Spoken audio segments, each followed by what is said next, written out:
शास्त्री पाठ्यक्रम भक्ति रसामृत सिंधु। कल हमने भक्ति रसामृत सिंधु का दूसरा अध्याय प्रारंभ किया था, जिसका शीर्षक था भक्ति की प्राथमिक अवस्थाएं। रूप गोस्वामी इस अध्याय में भक्ति के जो शुरुआती स्तर होता है उसका वर्णन कर रहे हैं। सर्वप्रथम वे कहते हैं कि भक्ति 3 प्रकार की होती है: साधन भक्ति, भाव भक्ति और प्रेम भक्ति। और भक्ति का जो सातत्य है भक्त के जीवन में सदैव चलता रहता है। वह सातत्य कभी खंडित नहीं होता। उदाहरण के रूप में रूप गोस्वामी कहते हैं, जैसे कोई भक्त पूर्व जन्म में भक्ति कर रहा है और भक्ति की परिपक्व अवस्था तक नहीं पहुंच पाया, तो जहां पर वह अपनी भक्ति छोड़ता है उसके अगले जन्म में वहां से वह भक्ति प्रारंभ करता है। तो भक्ति शाश्वत है, नश्वर नहीं है। चाहे ज्ञानी हो, कर्मी हो, योगी हो, इनके पास जो भी विद्या रहती है, जो भी शिक्षा रहती है वह नाशवान है, लेकिन भक्ति की शिक्षा, भक्ति की क्रियाएं ये शाश्वत कहलाती हैं। इसके पश्चात रूप गोस्वामी प्रमाण देते हैं। कौन सा प्रमाण देते हैं? कि हमें भागवतम में बताए गए आचारों के पद चिन्हों का अनुगमन करना चाहिए, क्योंकि तर्क में, शास्त्र में अनेक प्रकार का वाद विवाद रहता है, जिससे व्यक्ति कोई निष्कर्ष पर नहीं पहुंच पाता। जब हम पूर्ववर्ती आचार्यों के बताए हुए मार्ग पे चलते हैं तो हमारा निष्कर्ष स्पष्ट होता है, वो है कृष्ण की प्रेममयी सेवा। श्रील रूप गोस्वामी कहते हैं, साधन का अर्थ है अपनी इंद्रियों को किसी विशेष प्रकार के कार्य में लगाना। मन को कृष्ण की सेवा में लगाना, अपनी ज्ञानेंद्रियों को कृष्ण की सेवा में लगाना, इसको साधना भक्ति कहते हैं। और ये कृत्रिम नहीं होती, आर्टिफिशियल नहीं होती। ये सुप्त अवस्था में सब जीवों के अंदर रहती है, बस इसको जागृत करने की आवश्यकता है। श्रील रूप गोस्वामी उदाहरण देते हैं शिशु का। जैसे छोटा सा शिशु है, उसके अंदर चलने की क्षमता है, उसको थोड़ा सा सहारा चाहिए। जब उसको सहारा मिल जाता है, चलने लगता है, बाद में वह उस चलने में परिपक्व हो जाता है। उसी प्रकार से भक्त को अपनी सुप्त कृष्ण चेतना जागृत करने के लिए भक्तों का संग चाहिए। जब वह सुप्त कृष्ण भावना जागृत हो जाती है तो भक्ति के मार्ग में उसकी प्रगति निश्चित है।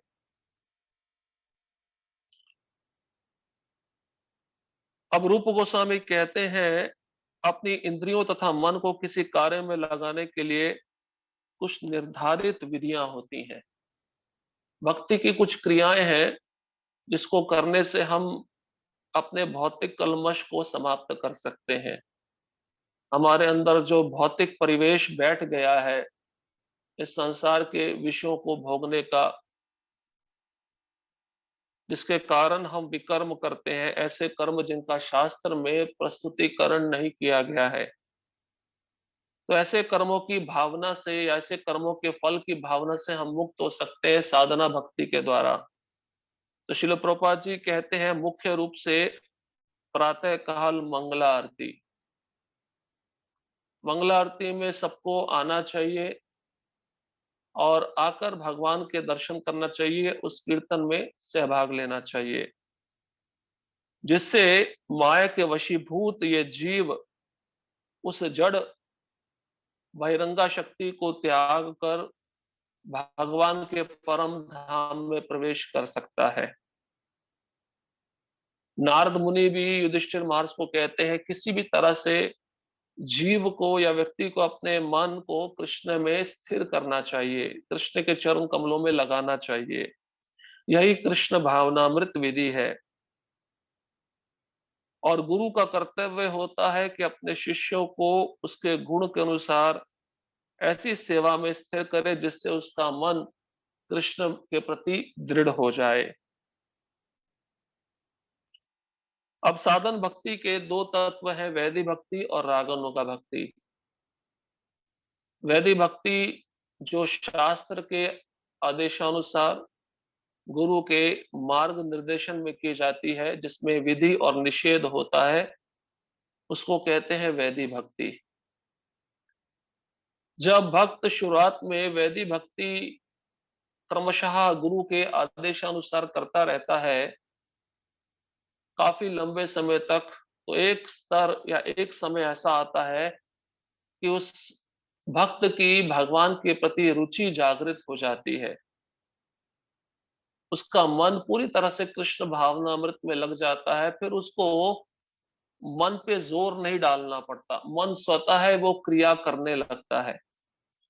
ऐसी रुचि उत्पन्न होने पर उसको रागानुगा भक्ति कहा जाता है। तो रागानुगा भक्ति बिना विधि विधानों के होती है, लेकिन वैदिक भक्ति विधि विधानों के अनुसार होती है। रूप गोस्वामी स्पष्ट रूप से वैदिक भक्ति की परिभाषा देते हैं। जब भगवान के प्रति कोई अनुरक्ति या कोई रागानुगा भक्ति नहीं होती और मनुष्य गुरु के आदेश पालन मात्र के लिए या शास्त्रों का पालन करने के लिए भगवान की सेवा में लगा रहता है, तो ऐसी अनैच्छिक सेवा वैदिक भक्ति कहलाती है। तो स्पष्ट रूप से वैदिक भक्ति का प्रोत्साहन क्यों देते हैं आचार्य? क्योंकि शुरुआत में हमारा मन स्वतंत्र वृत्ति में रहता है। अगर इस मन को नियंत्रित करना है तो वैदिक भक्ति के कुछ नीति नियम हैं जिसको हमें हमें पालन करना बहुत आवश्यक है। इन विधि विधानों का पालन करने पर ही हम अपने मन को नियंत्रित कर सकते हैं। वैदिक भक्ति की और ज्यादा परिभाषा देते हुए रूप गोस्वामी कहते हैं, भागवतम के दूसरे स्कंद में जब राजा परीक्षित अपने गुरु सुखदेव गोस्वामी को प्रश्न करते हैं कि मरणासन व्यक्ति का क्या कर्तव्य है, जो व्यक्ति इस संसार में मनुष्य शरीर प्राप्त किया है उसको एक ना एक दिन निश्चित मृत्यु को प्राप्त होना है, तो मृत्यु से पहले उसको ऐसा कौन सा कार्य करना चाहिए जिससे उसका मनुष्य जीवन सफल हो जाए? इसके उत्तर में सुखदेव गोस्वामी कहते हैं, मनुष्य शरीर में एकमात्र कर्तव्य है कृष्ण के कथा का श्रवण करना, कृष्ण के नामों का कीर्तन करना और कृष्ण के स्वरूप का चिंतन करना, स्मरण करना। श्रवणम कीर्तनम विष्णु स्मरणम पाद सेवनम अर्चनम वंदनम दास्यम सख्यम आत्म निवेदनम। ये नवदा भक्ति वैदिक भक्ति में ही आती है। तो मुख्य रूप से रूप गोस्वामी प्रथम तीन भक्ति का वर्णन कर रहे हैं, श्रवणम कीर्तनम और स्मरणम। तो मनुष्य शरीर में जो भी आया उसका एकमात्र कर्तव्य है इस वैदिक भक्ति के आदेश का पालन करना। अगर वह व्यक्ति उस वैदिक भक्ति के नियमों को नहीं मानता, उन वैदिक भक्ति के नियमों को स्वीकार नहीं करता, रूप गोस्वामी कहते हैं निश्चित उस जीवात्मा को ऐसी योनि में भेजा जाएगा जहां उसको उस योनि से निकल पाना बहुत कठिन होगा। जैसे 84 लाख योनि है, उस 84 लाख योनि में विभिन्न प्रकार के शरीर हैं और मुख्य रूप से उस जीवात्मा को तामसी शरीर प्रदान किया जाता है, जहां पर वहां से पुनः मनुष्य शरीर प्राप्त करना उसके लिए बहुत कठिन हो जाता है। इसलिए रूप गोस्वामी कहते हैं ये मनुष्य शरीर बहुत ही मूल्यवान है, एक प्रकार का अवसर है। अगर इस अवसर को पाकर कोई खो देता है, इसको निष्फल कर देता है, इसका इस मनुष्य शरीर का सार्थक नहीं कर पाता, तो ऐसा व्यक्ति बहुत ही बड़ा दुर्भाग्यशाली है। मानुष जन्म पाइया, राधा कृष्ण ना भजिया, जानिया सुनिया विष खाइनु। ऐसे व्यक्ति को वृक्ष बनना पड़ेगा, पशु या पक्षी की योनि में जाना पड़ेगा, ऐसी अनेक योनियां हैं। इसलिए मूल कृष्ण भावनामृत को जागृत करने के लिए रूप गोस्वामी कहते हैं कि हमें गंभीरता पूर्वक अपने मन को कृष्ण की सेवा में लगाना चाहिए, जिससे हम निडर बन सके, क्योंकि मृत्यु के समय सबको भय रहता है। भक्त भी प्रश्न पूछते हैं कि मृत्यु के समय हमारा मन कृष्ण में स्थिर हो पाएगा या नहीं हो पाएगा। जब आपने पूरा जीवन गंभीरता पूर्वक अपने मन को कृष्ण में स्थिर करने का प्रयत्न किया है, तो निश्चित अंतिम समय में भी कृष्ण आपको मदद करेंगे। ये विश्वास हमें होना चाहिए। इसलिए भक्ति हमें अभय बनाती है, निडर बनाती है, जन्म मृत्यु के चक्र से मुक्त करती है। और निष्ठावान भक्त निश्चित रूप से भगवान के धाम भेज दिया जाता है, जहां से उसका पुनः इस संसार में आगमन नहीं होता। मामुपेत्य तु कौन्तेय दुःखालयम् अशाश्वतम नाप्नुवन्ति महात्माना संसिद्धिम परमाम गता। कृष्ण भगवत गीता में कहते हैं, पूर्व काल में बड़े बड़े साधु, बड़े बड़े महात्मा इस भक्ति की विधि को अपनाकर मेरे धाम में प्रवेश किए हैं और इस संसार को त्याग दिए हैं। ये संसार दुखालयम अशाश्वतम है, दुखों का घर है और अशाश्वत है। यहाँ पे कोई भी वस्तु स्थायी नहीं है और मेरे धाम को प्राप्त करके ऐसे महात्मा पुनः भौतिक संसार में नहीं आते। अब आज के सत्र में हम आगे प्रारंभ करते हैं। रूप गोस्वामी कहते हैं, पद्म पुराण में भी इसी विधि की सलाह दी गई है। उसमें कहा गया है कि मनुष्य को चाहिए कि वह सदैव भगवान विष्णु का स्मरण करे। ये ध्यान अर्थात कृष्ण का निरंतर स्मरण कहलाता है। कहा गया है कि मन को विष्णु में स्थिर करके ध्यान करना चाहिए। पद्म पुराण की संस्तुति है कि मनुष्य को चाहिए कि वह अपने मन को ध्यान द्वारा सदैव विष्णु के स्वरूप पर स्थिर रखे और उसे एक क्षण भर भी ना भूले। चेतना की यह अवस्था समाधि कहलाती है। अब रूप गोस्वामी कहते हैं, जब आप भक्ति प्रारंभ करते हैं तो भक्ति में कुछ विधि निषेध होते हैं। उन विधि निषेधों को पालन करते हुए जब आप भक्ति में स्थिर हो जाते हैं, जब आपका मन सातत्य रूप से कृष्ण के चरणों में लग जाता है, तो प्रयत्न करना चाहिए उसको समाधि तक लाने का। कैसे लाएंगे समाधि तक? यहाँ पे विधि बताई गई है। कृष्ण का जो सुंदर स्वरूप है, उस पे हमें चिंतन करना चाहिए। नाम, रूप, गुण, लीला। जप करते समय हमारा मन अगर नाम पे स्थिर नहीं होता, तो प्रयत्न करना चाहिए नाम से उसको रूप पे लाना चाहिए। कृष्ण का बहुत ही सुंदर स्वरूप है और कृष्ण के सुंदर स्वरूप से संबंधित बहुत सारे श्लोक शास्त्रों में दिए गए हैं। एक बार एक मायावादी सन्यासी थे जिनका नाम था मधुसूदन सरस्वती। ये वाराणसी के रहने वाले थे और मायावाद के सिद्धांत में पूरी तरह इनका मन लगा रहता था, मग्न रहता था।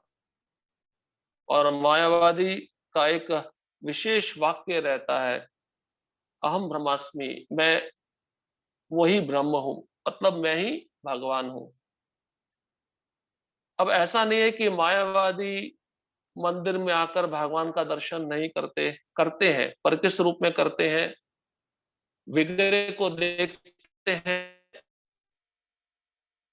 वह भगवान नहीं मानते लेकिन अपने को भगवान मानते हैं। जब ये मधुसूदन सरस्वती वृंदावन में बांके बिहारी मंदिर में आए और भगवान का दर्शन कर रहे थे, दर्शन जब इन्होंने कर लिया, जब वापस जा रहे थे तो एक भक्त की इनके साथ भेंट हुई। तो भक्त ने इनको पूछा, क्योंकि ये बहुत प्रसिद्ध थे। भक्त ने पूछा, तुम ब्रह्म हो? इन्होंने कहा, हाँ मैं ब्रह्म हूँ। तो दूसरा प्रश्न उस भक्त ने पूछा, क्या एक ब्रह्म दूसरे ब्रह्म को हराकर प्रसन्न हो सकता है? जब ये प्रश्न मधुसूदन सरस्वती सुने तो थोड़ा ध्यान पूर्वक इस प्रश्न पे विचार करने लगे। क्या एक ब्रह्म दूसरे ब्रह्म को हराकर प्रसन्न हो सकता है? ब्रह्म तो एक ही है, वो है कृष्ण। उसको ब्रह्म कहो या परम ब्रह्म कहो। लेकिन आप भी अपने को परम ब्रह्म मान रहे हो और आप परम ब्रह्म का दर्शन कर रहे हो, तो एक ब्रह्म दूसरे ब्रह्म को देखकर या उसको देखकर प्रसन्न होकर उनका हरा सकता है? तो ये जब प्रश्न पूछा तो बाद में उन्होंने गंभीरतापूर्वक विचार किया और वह इस निष्कर्ष पर पहुंचे कि परब्रह्म तो एक ही है। तो उन्होंने एक बहुत ही सुंदर श्लोक लिखा, जो कि बहुत ही प्रसिद्ध श्लोक है और कृष्ण के सुंदर स्वरूप का वर्णन करता है। तो इन श्लोकों पे ध्यान लगाना चाहिए कि कृष्ण का स्वरूप कैसा है, जिसका संस्तुति रूप गोस्वामी पद्म पुराण के अनुसार बता रहे हैं। वह श्लोक इस प्रकार से है, वंशी विभूषित करान नवनीर धाभात, पीताम्बरः अरुण बिंब फला उदर पूर्णेन्द्र सुंदर मुखार विंदर नेत्रात्, कृष्णम अपि परमम किमपि तत्वम न जामी। वह कहते हैं कि वंशी विभूषित, भगवान के हाथों में सुंदर वंशी है। विभूषित मतलब भगवान ने उस वंशी को धारण किया है और उनके हाथों में ये वंशी बहुत सुंदर लगती है। नवनीत दाभात, उनका जो वर्ण है, वह वर्ण ऐसे बादलों के रंग के समान है जो अभी वर्षा करने वाले हैं। उसको इंग्लिश में कहते हैं fresh monsoon cloud. Srila Prabhupada ji तात्पर्य में लिखते हैं, जिन बादलों के द्वारा वर्षा होती है उनका जो रंग होता है, उनका जो वर्ण होता है, वैसा ही वर्ण कृष्ण का वर्ण है। इसको कहते हैं नवनीर दाभात, पीताम्बरा अरुण बिंब फला उदरोष्टात, उन्होंने पीताम्बर धारण किया है। ये पीताम्बर ऐसा है कि इसमें बिजली की चमक का रंग रहता है। ये पूरा पीताम्बर पीला नहीं होता। बिजली की जो चमक होती है उस पीले रंग में मिश्रण करते हैं, तब उसको पीताम्बर कहा जाता है। और बिंब फलो अदृष्टतात, उनके जो होठ है, एक विशेष प्रकार का फल है बिंबा फल। उसका जो लाल रंग होता है उसके जैसे रंग के कृष्ण के होठ है। और पूर्णेंद्र सुंदर मुखार अरविंद रात, वह कहते हैं कि उनका जो मुख है पूर्ण चंद्रमा के समान है। और आंखें कैसी हैं? अरविंद नेत्रात, अरविंद मतलब कमल, उनकी आंखें कमल के पंखुड़ियों के समान है। और फिर मधुसूदन सरस्वती कहते हैं, कृष्णात परम किमपि तत्वहम न जानी, मैं कृष्ण के अतिरिक्त और किसी परम सत्य को नहीं जानता। तो कृष्ण के होठ कैसे हैं, कृष्ण का पीताम्बर कैसा है, कृष्ण अपने हाथों में क्या धारण करते हैं और कृष्ण का वर्ण कैसा है, ये ध्यान लगाने पर भक्त समाधि में चला जाता है। और भागवतम के 10वें स्कंद के 21वें अध्याय के 5वें श्लोक में गोपियां भी एक बहुत सुंदर श्लोक वर्णन करती हैं, जो कृष्ण के सुंदर स्वरूप को निर्देशित करता है। बरहा पीडम नटवर वपो कर्णयो कर्णिकारः,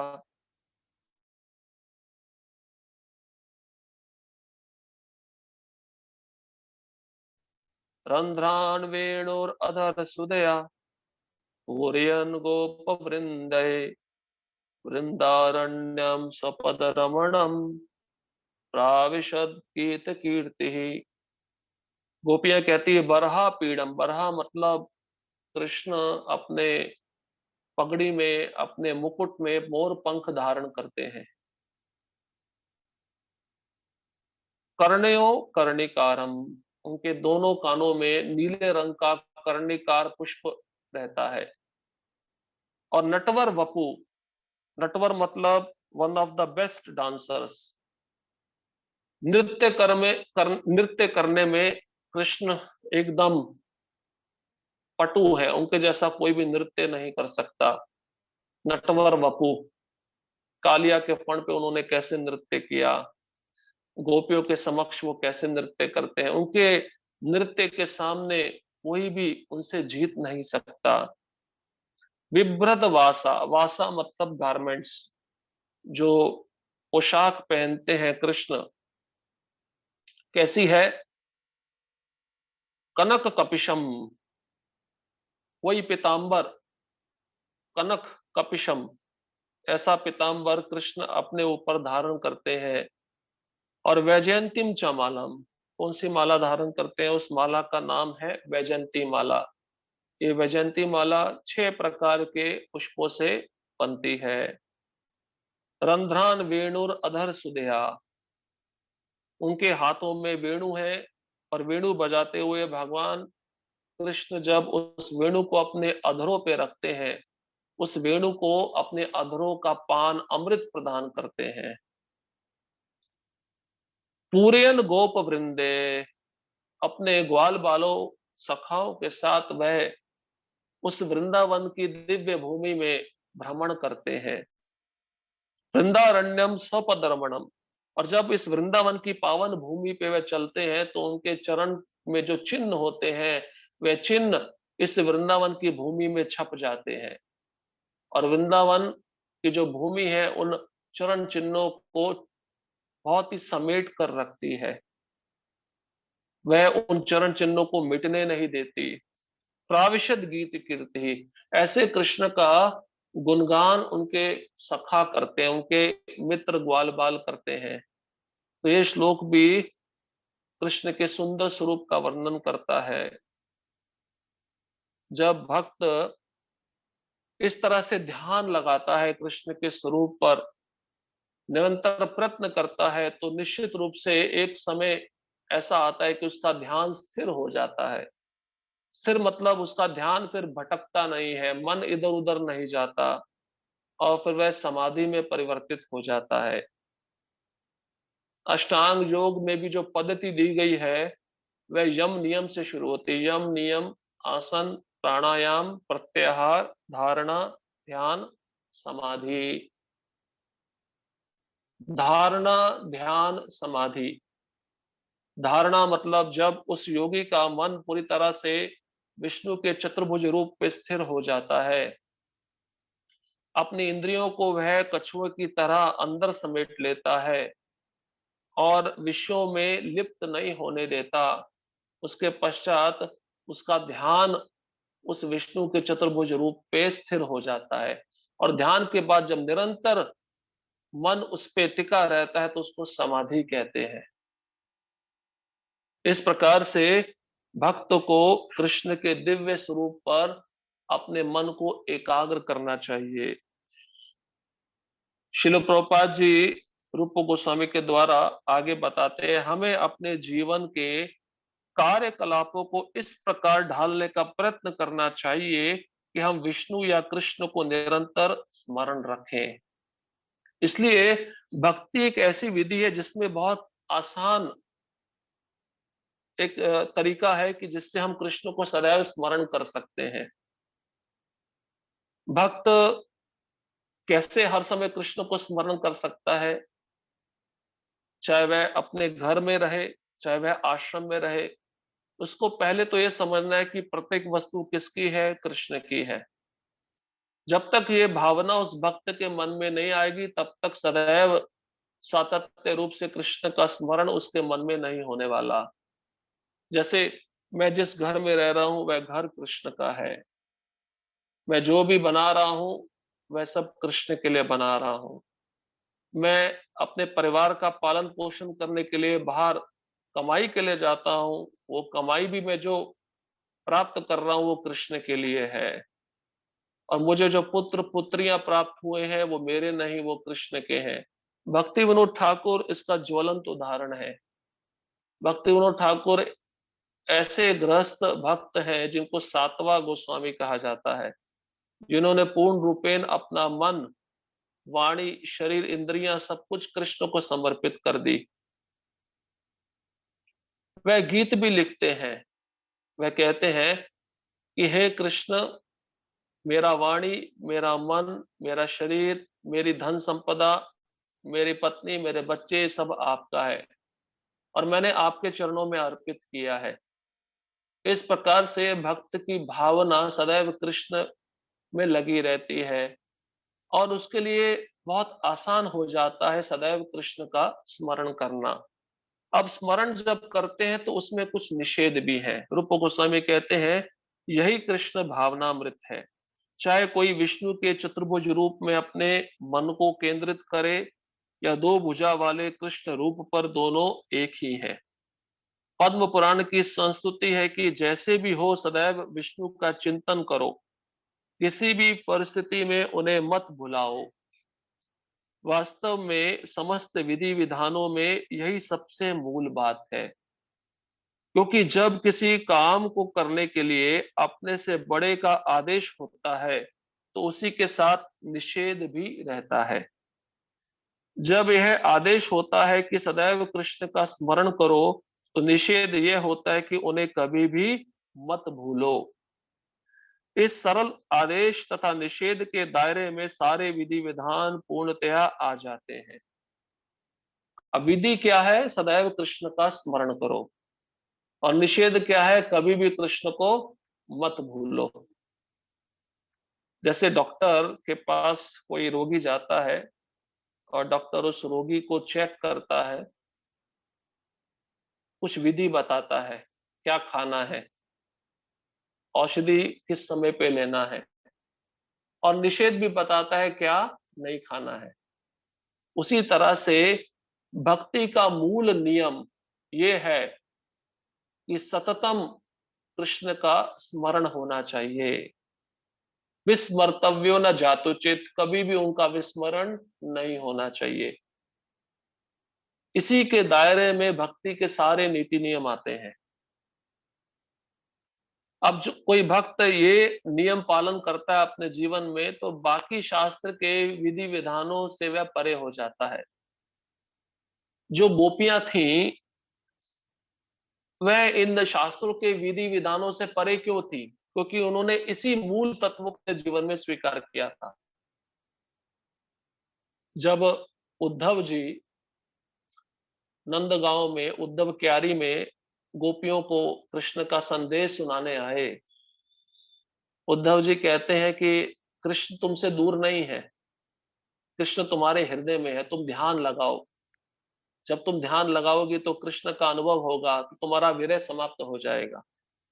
तो गोपियां हंसती हुई कहती हैं कि हमारा प्रत्येक क्षण कृष्ण के स्मरण में बीतता है। एक भी क्षण ऐसा नहीं जाता कि हम कृष्ण को नहीं भूल पाती। और आप कहते हो कि ध्यान लगाओ। ध्यान तो कुछ समय के लिए लगता है, बाद में जब ध्यान नहीं लग पाता तो मन कृष्ण पे स्थिर नहीं होता। लेकिन जब हम अपना घर का कार्य करती हैं, हम अपने बच्चों को संभालती हैं, हम अपने पति की सेवा करती हैं, हम पानी भरने जाती हैं, हर समय हमको कृष्ण का स्मरण होता है। तो गोपियां इसी मूल तत्व पर आश्रित थी। 24 घंटा कृष्ण का स्मरण और एक भी क्षण कृष्ण को भूलना नहीं।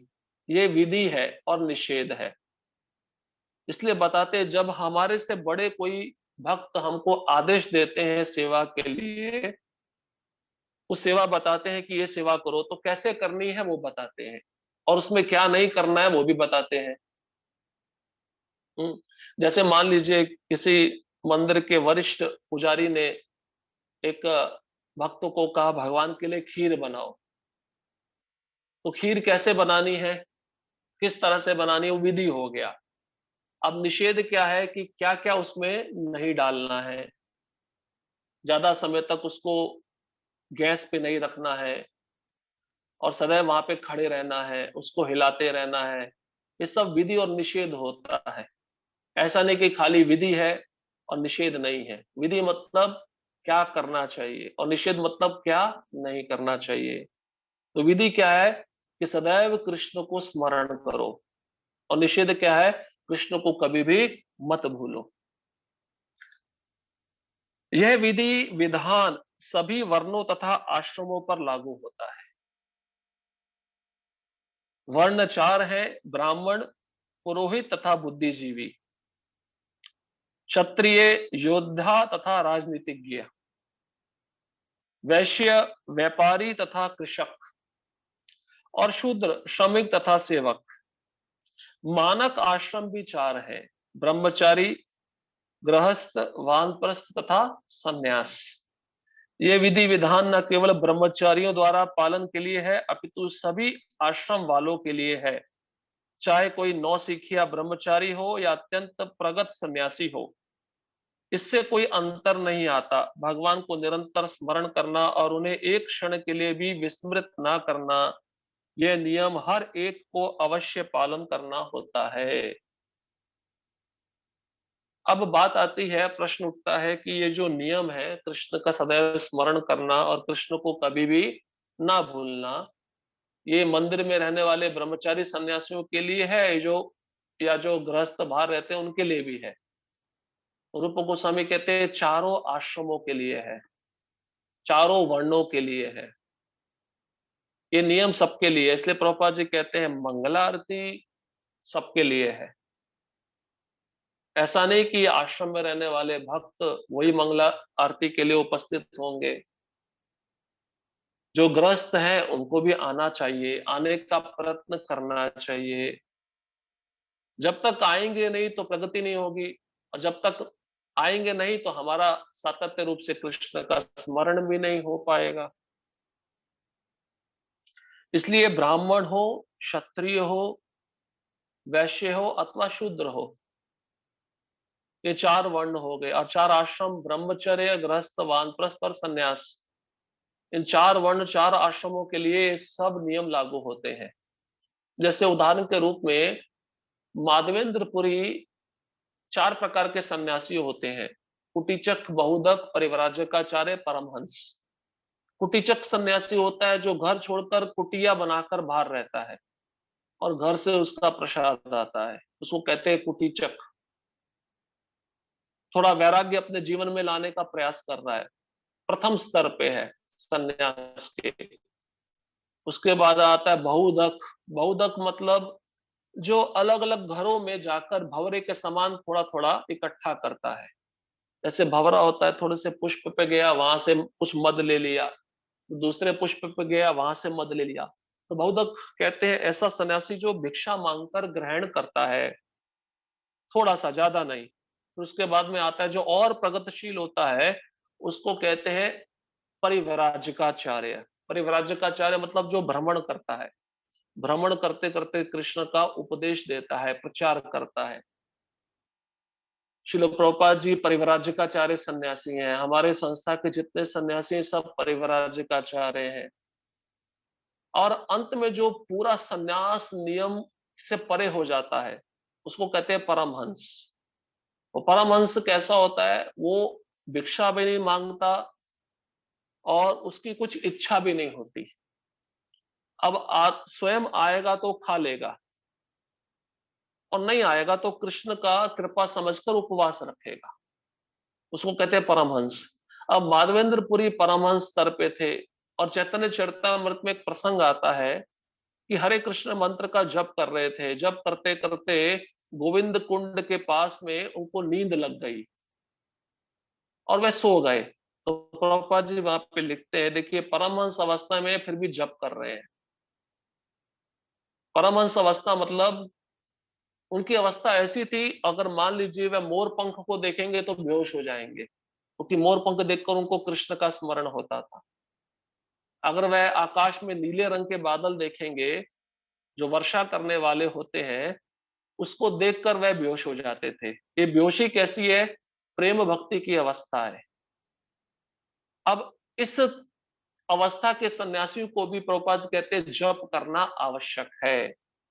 और वह जप क्यों कर रहे हैं? दूसरों को आदर्श प्रस्तुत करने के लिए, कि ऐसा नहीं कि मैं परमहंस अवस्था में पहुंच गया हूं और मुझे जप करने की आवश्यकता नहीं है। सन्यासी को ऐसा नहीं सोचना चाहिए कि मैं बहुत प्रगतिशील हूं, मैं सतत कृष्ण का स्मरण कर रहा हूं इसलिए मुझे मंगला आरती आने की आवश्यकता नहीं है। तो ये चारों वर्णों और चारों आश्रमों के लिए है, इसलिए इस नियम का गंभीरता पूर्वक पालन होना चाहिए। यदि इस आदेश का पालन किया जाता है तो अन्य सारे विधि विधान एक एक करके स्वतः पालित हो जाते हैं। अन्य सारे विधि विधान इसी एक आधारभूत सिद्धांत के अधीन माने जाने चाहिए।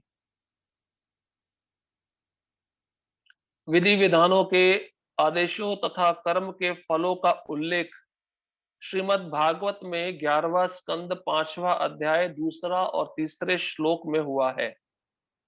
राजा निमि को उपदेश देने के लिए आए हुए 9 मुनियों में से चमस मुनि ने राजा से कहा, चारों वर्ण ब्राह्मण, क्षत्रिय, वैश्य तथा शूद्र भगवान के सर्वव्यापी रूप के विविध अंगों से इस प्रकार उत्पन्न हुए।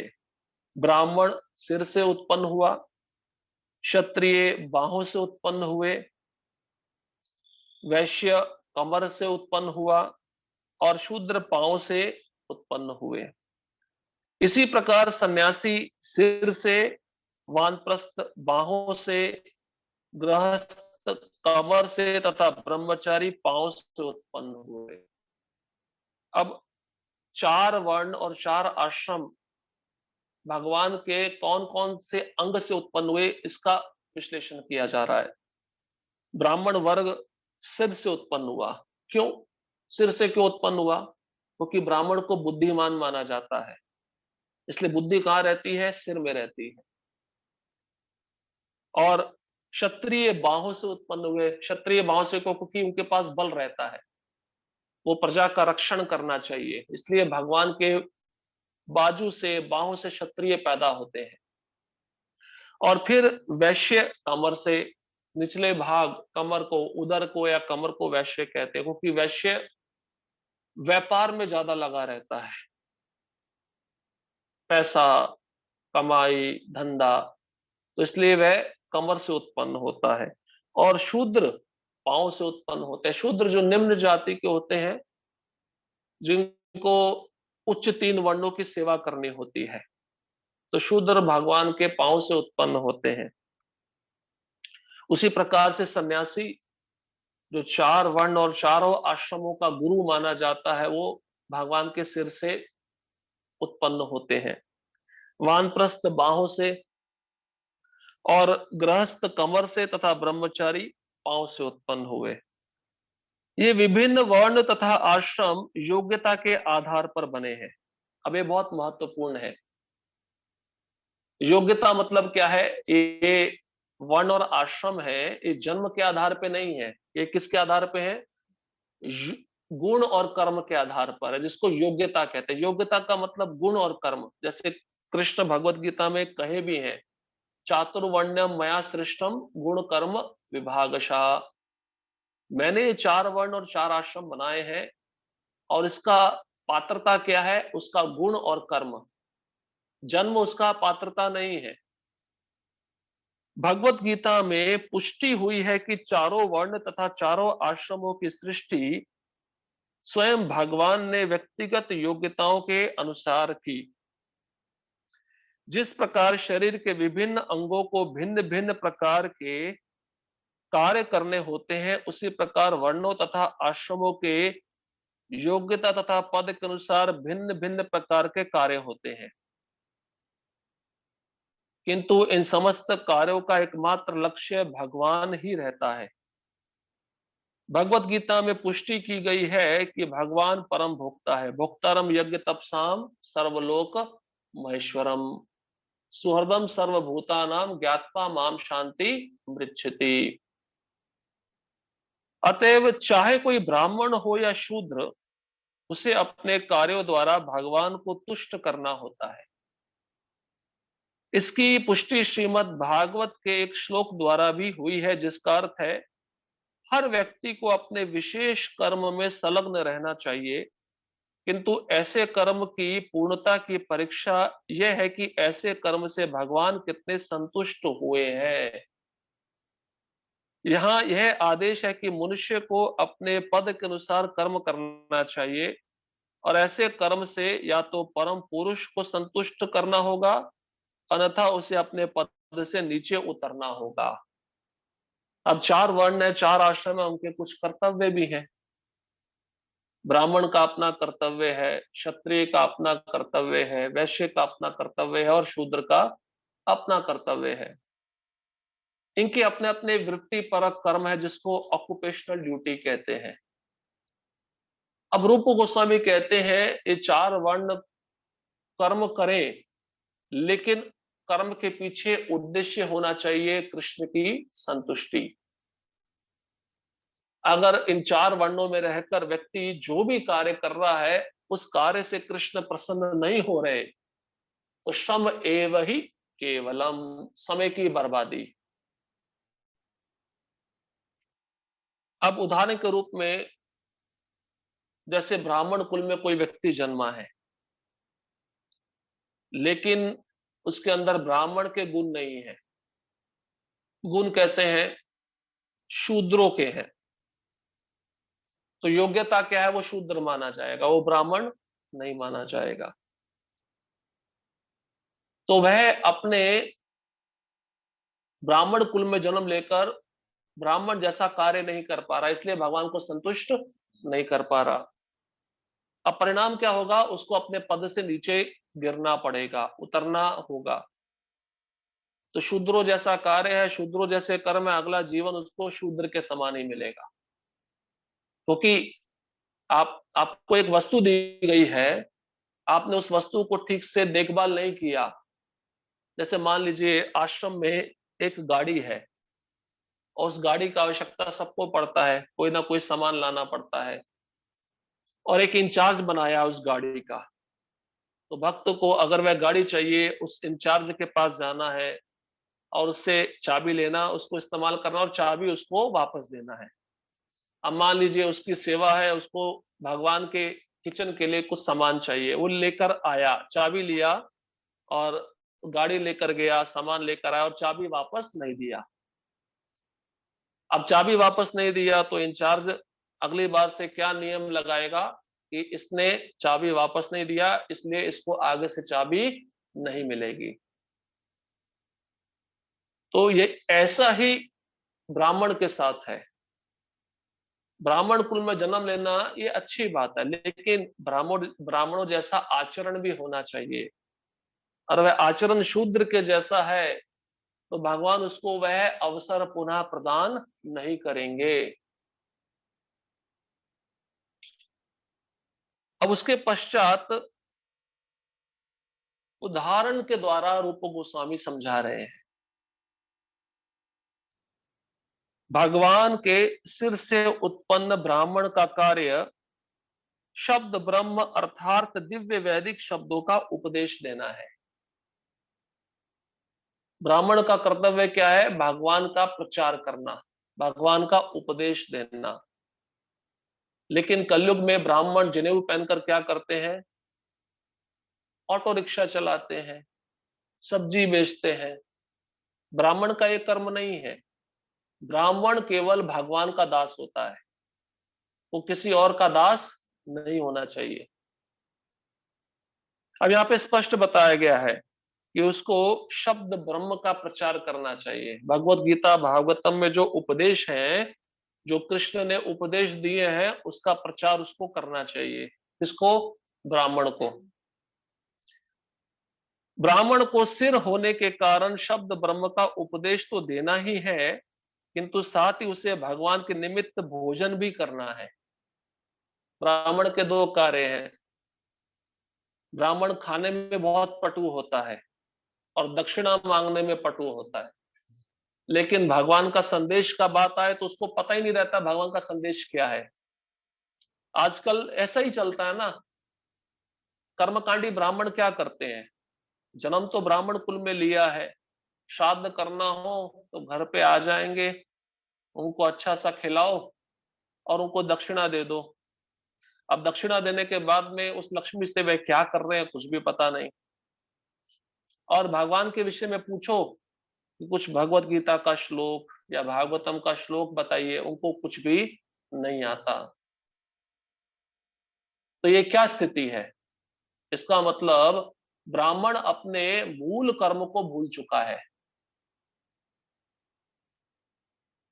वैदिक आदेशों के अनुसार जब ब्राह्मण भोजन करता है तो यह समझना चाहिए कि उसके माध्यम से भगवान भोग लगा रहे हैं, किंतु इसका अर्थ यह नहीं है कि ब्राह्मण भगवान के निमित्त भोजन तो ग्रहण करे पर संसार को भगवत गीता के संदेश का उपदेश ना दे। वस्तुतः जो व्यक्ति गीता के संदेश का उपदेश देता है वह कृष्ण को अत्यंत प्रिय होता है। इसकी पुष्टि गीता में ही की गई है। ऐसा उपदेशक वास्तव में ब्राह्मण होता है और इस तरह उसे भोजन कराने से साक्षात भगवान को भोजन कराया जाता है। अब आजकल के तथाकथित ब्राह्मण कैसे हैं? वो पैसा कमाने में बहुत पटु है। जबरदस्ती किसी से पैसा निकालना, और कोई व्यक्ति नहीं देना चाहता है तो उसको अपशब्द बोलकर पैसा निकालना। आजकल के ब्राह्मण इसमें बहुत दक्ष हैं, पटु हैं। जैसे धाम में आप परिक्रमा करो, दर्शन करने के लिए जाओ, क्या होता है? दर्शन के बहाने आपको रोक देंगे, रोकने के पश्चात आपसे लक्ष्मी मांगेंगे, सबसे पहले पैसा निकालो। सबसे पहले ब्राह्मण का कार्य है भगवान के विषय में बताना, और जब वह भगवान के विषय में बताता है तो भगवान बहुत ही प्रसन्न हो जाते हैं, क्योंकि भगवत गीता में कृष्ण स्वयं कहते हैं जो मेरी वाणी का प्रचार कर रहा है, जो मेरा उपदेश दूसरों को बता रहा है, वो मेरे को अत्यंत प्रिय है। अब जब ब्राह्मण ऐसा करता है तब उसको अधिकार होता है प्रसाद ग्रहण करने का, और भगवान उसकी जीवा के द्वारा बहुत आनंद पूर्वक खाते हैं। भागवतम में ऐसा वर्णन है कि भगवान दो तरीके से खाते हैं। भगवान के दो माध्यम है खाने के। पहला है यज्ञ की जो अग्नि है वो भगवान की जीवा होती है। यज्ञ करते हैं ना, यज्ञ में जो अग्नि होता है जिसमें पुरोहित होता है, समिधा अनेक सामग्री लेकर आहुति डालता है, स्वाहा स्वाहा। पहला जीव भगवान का वह अग्नि है जो यज्ञ में प्रज्वलित होता है, और दूसरा जीवा भगवान का वो ब्राह्मण या वैष्णव की जीवा है जो भगवान का प्रचार कर रहा है। अब भगवान कहते हैं मैं दो तरीके से तो खाता हूं, लेकिन जो दूसरा तरीका है जो भक्त खाते हैं तो वो जीवा मुझे अत्यंत प्रिय है। मैं यज्ञ के द्वारा नहीं ग्रहण करता, मुझे उसमें इतना रुचि नहीं आता जितना भक्त जब खाते हैं मुझे उसमें ज्यादा रुचि आता है। तो एक तो ब्राह्मण को संतुष्ट भी रहना चाहिए। जैसे मान लीजिए किसी के घर में गए हैं, कुछ विधि विधान करना है, यज्ञ करना है, और जो यज्ञ करवा रहा है जितना दक्षिणा वह देता है तो उससे से ब्राह्मण का कर्तव्य है उससे संतुष्ट रहना। अब ब्राह्मण अगर इच्छा ज्यादा करेगा तो उसमें लोभ पैदा होगा, और लोभ होने से क्या होगा, वह कभी भी संतुष्ट नहीं होगा, उसकी इच्छा और बढ़ती जाएगी। इसलिए भगवान वामन बलि महाराज को कहते हैं मैं 3 पग भूमि मांगने आया हूं, मुझे 3 पग ही चाहिए, मेरे को लालच मत दो। मैं लालच करूंगा तो अगर सारा संसार भी मुझे भोग के लिए दे दोगे तब भी मैं संतुष्ट नहीं हो पाऊंगा। मुझे संसार का सारा सामग्री दे दोगे, मेरे मन मेरी इंद्रियां मेरे नियंत्रण में नहीं है, सारा सामग्री प्राप्त करके भी मैं संतुष्ट नहीं रह पाऊंगा, क्योंकि मेरी इंद्रियां मेरा मन नियंत्रण में नहीं है। इसलिए ब्राह्मण को पहले अपनी इंद्रियां मन को नियंत्रित करना बहुत जरूरी है। वो इंद्रियां मन नियंत्रित नहीं है तो वह ब्राह्मण नहीं कहलाएगा। अब आजकल के तथाकथित ब्राह्मण इसी विधि को अपनाते हैं। उनके अंदर ब्राह्मणों को कोई गुण नहीं है। ब्राह्मण का एक गुण होता है दया, क्षमा। हाँ, और ब्राह्मण आज के ज़माने में किसी को कुछ कह दो या उसके प्रश्न का उत्तर मत दो, तो उस तथाकथित ब्राह्मण को बहुत क्रोध आ जाता है। तथाकथित मतलब जो अपने को ब्राह्मण कुल से समझता है या ब्राह्मण कुल में जन्म लिया है, तो उसको अहंकार रहता है कि इतने उच्च कुल में मुझे जन्म मिला है, ये कोई साधारण जन्म नहीं है। उसके कारण वो गर्वीला हो जाता है, उसके अंदर अहंकार आ जाता है, इसलिए वो दूसरों का शोषण करता है। इसलिए इसका प्रत्यक्ष उदाहरण आप धाम में देख सकते हो, किसी भी धाम में जाओ, दर्शन करना है तो पहले पैसे देने पड़ेंगे तभी दर्शन मिलेगा, या तो ब्राह्मण आपके पीछे लग जाएगा, भोजन करा दो, आप भोजन भी दोगे, प्रसाद दोगे, तो भोजन स्वीकार नहीं करेगा, प्रसाद नहीं लेगा, आपसे पैसा ही मांगेगा, क्योंकि पैसे से उसको अपनी इंद्र तृप्ति करनी है। ये कारण है, इसलिए भगवान कहते हैं कि जो शूद्र कुल में भी जन्म लेकर ब्राह्मणों जैसे गुण रखता है, वो ब्राह्मण है। चांडाल कुल में भी जन्मा व्यक्ति अगर मेरा नाम जप रहा है, मेरा कीर्तन कर रहा है, मेरी सेवा कर रहा है, वो ब्राह्मण से भी श्रेष्ठ है। उसको प्रसाद खिलाओ, वो जब प्रसाद खाएगा तो मैं संतुष्ट हो जाऊंगा। इसलिए वैष्णव का जाति नहीं देखा जाता। वैष्णव का अगर कोई जाति बुद्धि करता है, उसको नरक में जाना पड़ेगा। इसलिए बताते हैं कि गुरु का गुरु के प्रति नरमति, मनुष्य बुद्धि, और वैष्णव के प्रति जाति बुद्धि, ये नरक में ले जाने वाली है। ये दोनों तत्व हमें समझने हैं और साधारण नहीं है। ये तो भगवान क्यों कहते हैं, ब्राह्मण कुल में जन्मा व्यक्ति, ब्राह्मण के गुण नहीं है तो वह शूद्र से भी गिरा हुआ है, और चंडाल कुल में जन्मा व्यक्ति जो कुत्ते का मांस खाता है, मेरी भक्ति कर रहा हूं, ब्राह्मण से भी श्रेष्ठ है। भगवान इसका स्वयं प्रमाण दे रहे हैं। इसलिए भगवान उस भक्त से संतुष्ट हो जाते हैं जो भगवान के उपदेश का प्रचार करता है। इसलिए श्रील प्रभुपाद जी ने वैदिक शास्त्रों के अनुसार दीक्षा देना प्रारंभ किया। कौन सी दीक्षा? ब्राह्मण दीक्षा। कि ये भक्त है, चाहे ये विदेश में जन्मा है, मलेच्छ जाति का है, यमन जाति का है, लेकिन इसके अंदर भक्ति करते करते ब्राह्मण के गुण प्रकट हो गए, इसलिए ये योग्य है ब्राह्मण दीक्षा पाने के। इसलिए उसको ब्राह्मण दीक्षा दी जाती है। और यही देखकर जो धामों में रहने वाले कर्मकांडी ब्राह्मण हैं, जो अपने को बहुत श्रेष्ठ मानते हैं, वो प्रभुपाद जी पे क्रोधित हो गए। श्रील प्रभुपाद जी जब वृंदावन का मंदिर का उद्घाटन कर रहे थे कृष्ण बलराम का, तो उन्होंने स्पष्ट कहा कि पूरा समय भगवान के नाम का कीर्तन चलेगा। लेकिन जब ये बात वृंदावन में रहने वाले ब्राह्मणों को पता चली, जो तथाकथित ब्राह्मण थे, जिनके अंदर ब्राह्मणों के गुण नहीं थे, तो वह विरोध करने लगे कि मंदिर की स्थापना के समय तो यज्ञ होना चाहिए, और यज्ञ के बिना तो कोई विधि पूर्ण नहीं होती। लेकिन कलयुग में सबसे बड़ा यज्ञ क्या है? संकीर्तन यज्ञ है।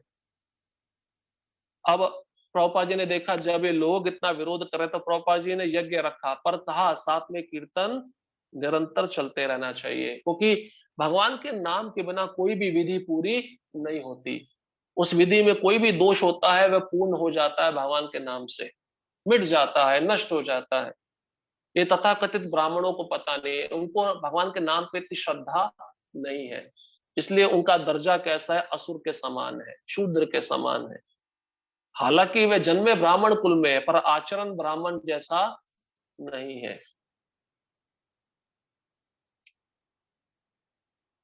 इसलिए इसमें एक उदाहरण भी आता है, हरदास ठाकुर जो यवन जाति में जन्मे, मुस्लिम परिवार में जन्मे, लेकिन अद्वैत आचार्य ने उनको श्राद्ध खिलाया, क्योंकि वे शुद्ध भक्त थे, उनकी जीवा पे सदैव नाम रहता था। और क्यों खिलाया? जब शांतिपुर के तथाकथित ब्राह्मणों ने अद्वैत आचार्य की आलोचना की, निंदा की कि आप एक मुस्लिम परिवार में जन्मे व्यक्ति को श्राद्ध खिला रहे हो, आपके पितर सब नरक में जाएंगे। तो अद्वैत आचार्य जो स्वयं महाविष्णु हैं, वह कहते हैं ये हरदास ठाकुर कोई साधारण भक्त नहीं है। हरदास ठाकुर को खिलाना, एकमात्र एक शुद्ध भक्त को खिलाना लगभग 10 करोड़ ब्राह्मणों को खिलाने के बराबर है। मतलब एक शुद्ध वैष्णव 10 करोड़ ब्राह्मण के समान शक्ति रखता है। इसलिए इनको श्राद्ध देने से मेरे जो पूर्वज हैं, मेरे जो पितृ हैं, वो सब वैकुंठ जाएंगे, नरक में नहीं जाने वाले। इसलिए अगर हम श्राद्ध करते हैं, कुछ यज्ञ करते हैं, तो कर्मकांडी ब्राह्मणों को बुलाने की बजाय वैष्णव ब्राह्मणों को बुलाइए और वैष्णव ब्राह्मणों से ही वह सब संस्कार कराइए। क्योंकि वैष्णव ब्राह्मण क्या करेंगे? नाम जप करवाएंगे, नाम कीर्तन करवाएंगे। ये भक्ति की एक बहुत सुंदर विधि और कलयुग का धर्म ही है हरि नाम। इसलिए ये मूल संस्कार है। आगे रूप गोस्वामी कहते हैं, इसी तरह क्षत्रिय को माया के प्रहारों से लोगों की रक्षा करनी होती है। अभी पहले ब्राह्मण के बारे में बताया, अब क्षत्रिय के बारे में बता रहे हैं। क्षत्रिय का कर्तव्य क्या है? प्रजा की रक्षा करना। रक्षा करने में उसको किसी न किसी का हिंसा करना पड़ता है, यही उसका कर्तव्य है। उदाहरणार्थ, ज्यों ही महाराज परीक्षित ने एक काले व्यक्ति को एक गाय का वध करने का प्रयास करते हुए देखा, त्यों ही उन्होंने अपनी तलवार निकाल ली और उस काले पुरुष को, जिसका नाम कली था, मारना चाहा। यही क्षत्रिय का कर्तव्य है। संरक्षण प्रदान करने के लिए हिंसा की आवश्यकता पड़ती है। भगवत गीता में भगवान कृष्ण ने कुरुक्षेत्र के युद्ध स्थल में अर्जुन को हिंसा करने का आदेश जनता को संरक्षण प्रदान करने के लिए ही दिया था। अब क्षत्रिय का धर्म क्या है? प्रजा का रक्षण करना। रक्षण करते समय कोई दुश्मन होगा, कोई विरोधी पक्ष का होगा, तो उसके साथ उसको युद्ध करना होता है। और क्षत्रिय को यह नहीं देखना चाहिए कि मैं इसको नहीं मारूं। ये धर्म नहीं है। क्षत्रिय का धर्म है, अगर वो शरणागत नहीं हो रहा है तो उसको मृत्यु दंड देना चाहिए। इससे भगवान संतुष्ट होते हैं। अब आप आधुनिक युग में देखो, जो क्षत्रिय लोग हैं, क्षत्रिय लोग किनको कहते हैं? जो मैनेजमेंट करते हैं। और मैनेजमेंट में आजकल कौन है? व्यवस्थापना में कौन लोग हैं आजकल? राजनेता लोग। ये राजनेता लोग एक तरह से क्षत्रिय का कार्य कर रहे हैं, लेकिन ये स्वयं नहीं लड़ते हैं। जो देश के सीमा पे सैनिक होते हैं, उनको आदेश देते हैं लड़ने के लिए। और प्रजा का रक्षण कहाँ हो रहा है? प्रजा में तो खाली मनुष्य नहीं आते, सभी पशु आते हैं। पशुओं में गाय भी आती है, तो गाय को काटा जा रहा है। इसलिए तो यहाँ पे बताया कि जब राजा परीक्षित ने देखा कि एक शूद्र काला पुरुष राजा के वेश में एक गाय के टांगों को काट रहा है, तो राजा परीक्षित को क्रोध आ गया। उन्होंने तुरंत उस कली को, जो शूद्र था पर राजा के वेश में आया था, उसको दंड देने के लिए अपना शस्त्र निकाल लिया।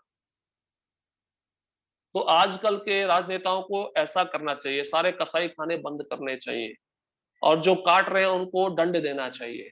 पर ऐसा हो रहा है क्या? इससे भगवान प्रसन्न नहीं होते। इसलिए क्या होता है? विपदाएं आती है, प्राकृतिक विपदाएं आती हैं, भूकंप, सुनामी, बाढ़। अभी बाढ़ जो भारत में इतने राज्यों में आई, क्यों आई? कि पशुओं की ज्यादा मात्रा में हत्या हो रही है, और प्रकृति उन हत्याओं को सहन नहीं कर पाती। इसलिए ये विपदाएं उत्पन्न होती है, जिसमें सारे जीव एक साथ बड़ी संख्या में मर जाते हैं। क्योंकि भगवान के राज्य में केवल मनुष्य उनकी संतान नहीं है। भगवान क्या बोले? ममे वांशो जीव लोके जीव भूत सनातना। सारे जीव मेरे अंश हैं। भगवान केवल मनुष्यों के लिए ये बात नहीं कह रहे हैं। और अहम बीज प्रदा पिता, मैं बीज प्रदाता पिता हूं। तो केवल मनुष्य ही भगवान के पिता नहीं है, सारे अन्य पशु, कीट, पतंग, पक्षी, ये सब के पिता भी स्वयं भगवान कृष्ण है।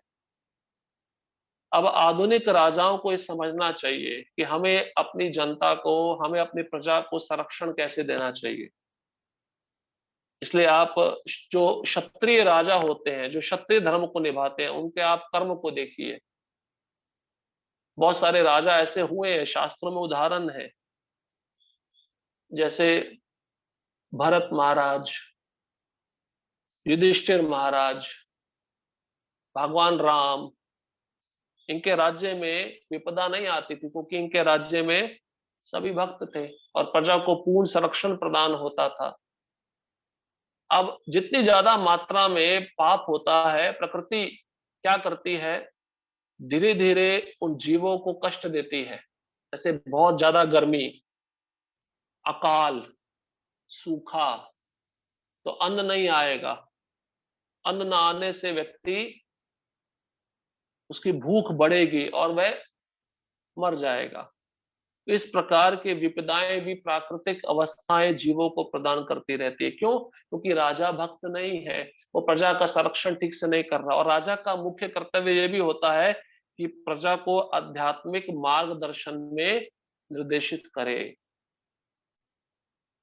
राजा अगर प्रजा को भगवान का प्रवचन सुनाएगा, भगवान के विषय में बताएगा और भगवान का भक्त बनने की प्रेरणा देगा, तो राज्य कितना सुख में हो जाएगा। इसलिए प्रभुपाद जी कहते थे, हमें राम राज्य चाहिए, पर राम के बिना चाहिए।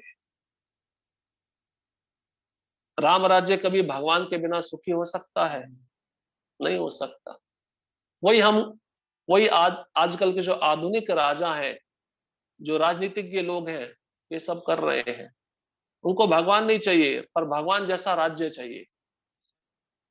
इसमें कभी भी शांति स्थापित नहीं हो सकती। इसलिए इसका उदाहरण है संयुक्त राष्ट्र, जिसमें सारे देश एक साथ बैठते हैं और सोचते हैं शांति कैसे लाई जाए। शांति का एकमात्र केंद्र बिंदु तो कृष्ण है, कृष्ण की सेवा है। जब तक वह इस मूल मंत्र को स्वीकार नहीं करेंगे, तब तक पूरे संसार में शांति नहीं होने वाली। अब वैश्य के बारे में बताते हैं। वैश्यों का कार्य है अन्नोत्पादन करना, अन्न का व्यापार करना और उसका वितरण करना। अब वैश्य कृषि, गोरक्षा, वाणिज्यम। कृषि मतलब खेती, गोरक्षा मतलब गाय का रक्षण करना, और वाणिज्यम मतलब व्यापार। ये तीन कार्य वैश्य के हैं। अब भगवान इन तीनों से संतुष्ट होने चाहिए। तो वैश्य लोग गाय का रक्षण कर रहे हैं क्या? नहीं कर रहे। आप देखिए, अगर गाय होती भी है, अब वो उसका पालन नहीं कर पाते, उसके पालन में खर्चा आता है, तो उसको खुला छोड़ देते हैं। तो ये वैश्य का धर्म नहीं है। शिल प्रभुपाद जी के एक शिष्य थे, एक बहुत अच्छा उदाहरण है। अभी तो वह इस दुनिया में नहीं रहे। उन्होंने एक सेवा, बहुत ही महत्वपूर्ण सेवा वृंदावन में ली थी। वृंदावन में रहते थे और क्या सेवा ली थी? वृंदावन में जो भी गाय उनको लावारिस दिखती है, या जिस गाय का टांग टूट गया है, जो पीड़ा में है, दर्द में, उसको उठाकर वो स्वयं लाते थे, उसका देखभाल करते थे। उसका अन्न का, चारे का व्यवस्था वो स्वयं करते थे। ऐसी कई हजारों गायें उन्होंने इकट्ठी की। और अब एक प्रचार होने लगा, तो बहुत सारे भक्त उनके निष्काम सेवा से अन्न, पैसा भी दान करते हैं, क्योंकि ये भक्त निष्काम भाव से गाय की सेवा में लगा हुआ है। अब बहुत सारा धन भी इकट्ठा हुआ, गाय की सेवा बहुत अच्छे से चलती रही। एक दिन वो भक्त को पता चला, उनको कैंसर हो गया है और उनके पास ज्यादा समय नहीं है। कैंसर का आखिरी स्टेज था और बताया जाता है कि डॉक्टर ने कहा कि बीमारी तो फैल चुकी है, पर इसका ऑपरेशन करने के लिए बहुत ज्यादा पैसा लगेगा। तो भक्तों ने आकर वो प्रभु जी को समझाया। कूर्मा प्रभु थे, कूर्मा प्रभु। उनको समझाया कि जो डोनेशन इकट्ठा हुआ है, आप अपनी बीमारी के इलाज के लिए खर्च कर लीजिए। उन्होंने कहा, नहीं, ये गाय की सेवा के लिए इकट्ठा हुआ है, मुझे मरना है तो मरने दो, पर ये गाय की सेवा में जाना चाहिए। तो उन्होंने एक भी पाई, एक भी सिक्का, एक भी पैसा उसमें से अपने बीमारी के लिए खर्च नहीं किया और उन्होंने शरीर छोड़ दिया। ये होती है शुद्ध भक्ति। तो वैश्य का धर्म ये है, व्यापार भी करता है, कोई बुराई नहीं है व्यापार करने में, लेकिन व्यापार के द्वारा जो धन कमा रहा है उसमें से कुछ कृष्ण को अर्पित करना चाहिए। भगवान उससे प्रसन्न होते हैं, क्योंकि उस धन पे अधिकार भगवान का है। कृषि खेती भी करता है, खेती में जो फसल उगती है पहले वह फसल भगवान के मंदिर में अर्पण करनी चाहिए, चाहे कोई भी फसल हो, क्योंकि भगवान का उसके ऊपर पहला अधिकार है। चाहे फल उगाए, आम का बगीचा है, सीजन के पहले आम आते हैं, वो टोकरी भरकर पहले भगवान को अर्पित करनी चाहिए, क्योंकि वो कहां से सब आ रहा है, कृष्ण से आ रहा है। इसलिए ये चार वर्ण में जो व्यक्ति रहते हैं, चार आश्रम में जो व्यक्ति रहते हैं, अपने कर्म से वह भगवान को संतुष्ट नहीं कर पा रहे तो जीवन व्यर्थ है। अब शूद्र के बारे में बताते हैं। श्रमिक वर्ग या शूद्र वे हैं जिनमें ब्राह्मणों, क्षत्रियों अथवा वैश्यों जितनी बुद्धि नहीं होती, अतः वे अपने शारीरिक श्रम द्वारा इन उच्च वर्णों की सहायता करने के निमित्त हैं। शूद्र कौन है? सबसे निम्न वर्ग का व्यक्ति, जो ब्राह्मण, क्षत्रिय और वैश्य की सेवा में लगे रहना चाहिए, भगवान उससे प्रसन्न हो जाते हैं। अब शूद्र के उदाहरण है गली में झाड़ू लगाने वाले या मार्जन करने वाले, अनेक प्रकार के उनके कार्य रहते हैं। तो ये उनको अपना दायित्व, अपना जिम्मेदारी अच्छे से निभाना चाहिए। और शूद्र स्वतंत्र नहीं रहना चाहिए, शूद्र के ऊपर उसका स्वामी रहना चाहिए। शूद्र अगर स्वतंत्र हो जाएगा तो समाज के लिए बहुत बड़ा विपदा पैदा कर सकता है। इस प्रकार समाज के विभिन्न वर्णों से में पारस्परिक सहयोग तथा आध्यात्मिक उन्नति पाई जाती है। जब ऐसा सहयोग नहीं होगा तो समाज के सदस्यों का अधःपतन हो जाएगा। सहयोग होना चाहिए। कैसे सहयोग होना चाहिए? जैसे पहले के जमाने में राजा लोग राजऋषि होते थे, तो उनको मार्ग निर्देशन करने के लिए कौन होते थे? ब्राह्मण। तो जो भी उनको सलाह लेना है, एडवाइस लेना है, मशवरा लेना है, वह राजा लोग किसके पास जाते थे? ब्राह्मणों के पास जाते थे। तो सहयोग हो गया, नहीं हो गया? और ब्राह्मण को अपनी रक्षा करनी है, वो स्वयं नहीं कर सकता, तो उसको किसके पास जाना पड़ेगा? क्षत्रिय के पास। इसलिए आपस में सहयोग होना चाहिए, और आपस में सहयोग नहीं होता। अब आज के जमाने में कोई ब्राह्मण है ही नहीं, सभी शूद्र हैं। कलयुग में अधिकतर जनता रजोगुण और तमोगुण में पड़ी हुई है। और रजोगुण और तमोगुण क्या है? वैश्य और शूद्र। इसलिए ना ब्राह्मण है ना क्षत्रिय है, क्योंकि वैसे गुण ही नहीं है। इसलिए समाज कैसे, किस तरफ जा रहा है, किस दिशा में जा रहा है? अधःपतन, दुर्गति की तरफ जा रहा है। इसलिए प्रभुपाद जी कहते थे, हम कहते हैं ना, एक शब्द आता है डेमोक्रेसी। डेमोक्रेसी मतलब प्रजातंत्र, लोकतंत्र। प्रभुपाद कहते हैं डेमोक्रेसी नहीं है, डीमनक्रेसी है। डीमनक्रेसी मतलब राक्षसों की सभ्यता। क्योंकि जब व्यक्ति एक अच्छा पुरुष नहीं है, पहले तो उसको अच्छा पुरुष बनना चाहिए, फिर भक्त बनना चाहिए। अब उसके अंदर गुण भी है ब्राह्मण के, क्षत्रिय के, और वह गुण प्राप्त करना भी नहीं चाहता है, तो उसकी वृत्ति असुरों जैसी होगी। इसलिए व्यक्ति कलयुग में ज्यादा क्या करता है? पर स्त्री पर पुरुष गमन, मांस भक्षण, मदिरा पान, ये सब उसको कहाँ लेके जाते हैं? नरक की तरफ लेके जाते हैं। और श्रील प्रभुपाद जी कहते हैं भागवतम में कि नरक जाने में बहुत पैसा खर्च करना पड़ेगा। क्यों? क्योंकि कसाई खाना खोलो, आप मांस भी खरीदोगे तो पैसा दे के खरीदोगे ना। आजकल मांस का भी रेट बढ़ गया है। अब उसके बाद में आपको शराब पीना है तो शराब खाना खोलना पड़ेगा, वहां पे आपको शराब के लिए भी पैसा खर्च करना पड़ेगा। तो नरक जाने के लिए बहुत परिश्रम करना पड़ता है, मतलब पैसा ज्यादा खर्च करना पड़ता है। प्रभुपाद कहते हैं लेकिन भगवत धाम जाने के लिए 1 रुपया भी खर्च नहीं करना पड़ता। कैसे? जहां पे भी हो, जिस स्थिति में हो, जिस अवस्था में हो, वहां पर बैठकर हरिनाम का जप करो।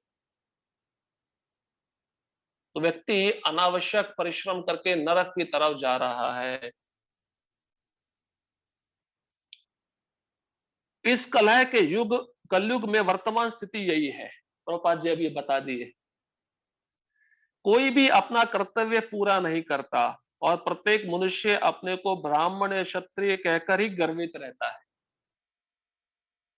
अब वो बोलेगा नहीं मैं ब्राह्मण हूं, लेकिन अपने कर्म से दिखाएगा, क्योंकि आपको भगवान का दर्शन नहीं करने दे रहा, उसके पास अधिकार है। अगर मैं चाहूंगा तभी आप भगवान का दर्शन कर पाओगे, नहीं तो नहीं कर पाओगे। तो ये गर्व आ गया नहीं आ गया, अहंकार आ गया नहीं आ गया। किंतु वस्तुतः ऐसे लोग पद विहीन होते हैं। वे भगवान के संपर्क से विलग हो चुके होते हैं, क्योंकि वे कृष्ण भावना भावित नहीं होते। वे भक्त नहीं होते, इसलिए भगवान भी उनको स्वीकार नहीं करेंगे, चाहे वे ब्राह्मण कुल में क्यों ना जन्मे हो।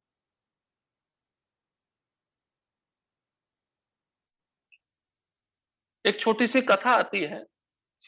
एक बार एक गुरुकुल में एक छोटा सा बच्चा था, बालक था।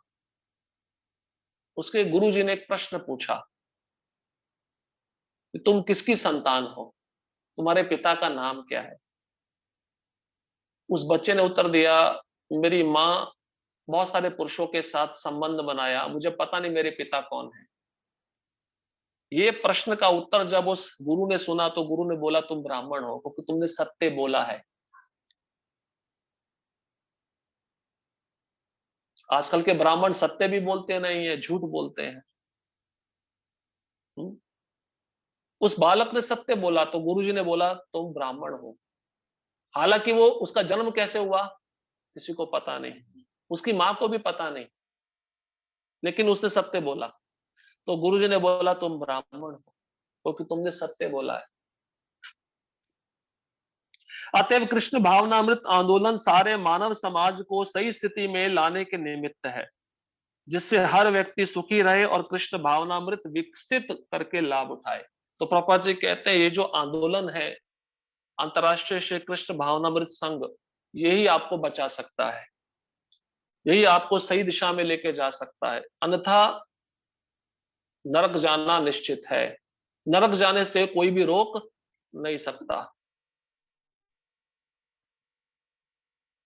भगवान श्री कृष्ण ने उद्धव को उपदेश दिया था कि मानव समाज के वर्ण तथा आश्रम के विधि विधान का पालन करके मनुष्य भगवान को तुष्ट कर सकता है, और इस तुष्टि के फल स्वरूप सारा समाज बिना किसी कठिनाई के जीवन की सारी आवश्यकताएं बाहुल्य में प्राप्त कर सकता है।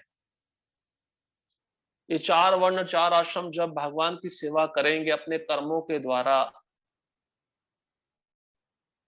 तो भगवान प्रकृति के माध्यम से उनकी आवश्यकताएं पूरी करेंगे, उनके जीवन में कुछ भी कमी नहीं आएगी। इसका कारण यह है कि भगवान आखिरकार अन्य समस्त जीवों का पालन करते हैं। यदि सारा समाज अपना अपना कर्तव्य करता रहे और कृष्ण भावनामृत में रत रहे, तो इसमें कोई संदेह नहीं कि समाज के सारे सदस्य शांति एवं सुख पूर्वक रह सकेंगे। हमारे अंतर्राष्ट्रीय कृष्ण भावनामृत संघ में भी वर्णाश्रम धर्म है। इसको दैवी वर्णाश्रम धर्म कहते हैं। दैवी मतलब जो भक्ति से जुड़ा हुआ है। कैसे? अब देखिए, ब्राह्मण जो है वो भगवान की पूजा कर रहा है, भगवान की आरती कर रहा है, भगवान को भोग लगा रहा है, लेकिन कुछ भी लक्ष्मी नहीं ले रहा, तो भगवान को संतुष्ट कर रहा है। हाँ, ग्रस्त भक्त है, थोड़ा अपने परिवार के पालन पोषण के लिए ले सकता है, लेकिन आवश्यकता से अधिक नहीं। ठीक है। अब क्षत्रिय वर्ग आ गया। क्षत्रिय भी मंदिर का मैनेजमेंट करते हैं, कोई प्रेसिडेंट रहता है, कोई कमांडर रहता है, तो उन भक्तों की जिम्मेदारी रहती है कि सबको सेवा में ठीक से नियोजित किया जाए उनके गुण के अनुसार। तो किससे संबंध है? कृष्ण की सेवा से संबंध है। फिर वैश्य आ गया। तो हमारे अंतर्राष्ट्रीय कृष्ण भावनामृत संघ में बहुत सारे मंदिरों के पास खेती की जमीन है, जहां पर गाय के लिए चारा उगाया जाता है। खेती की जाती है, भगवान के लिए सब्जियां उगाई जाती हैं, भगवान के लिए फल उगाए जाते हैं। वो सब फल सब्जियां धोकर अच्छे से पकाकर बनाकर भगवान को भोग लगाया जाता है। इसको कहते हैं दैवी वर्णाश्रम। वैश्य ने अपना कर्म भगवान के साथ जोड़ दिया।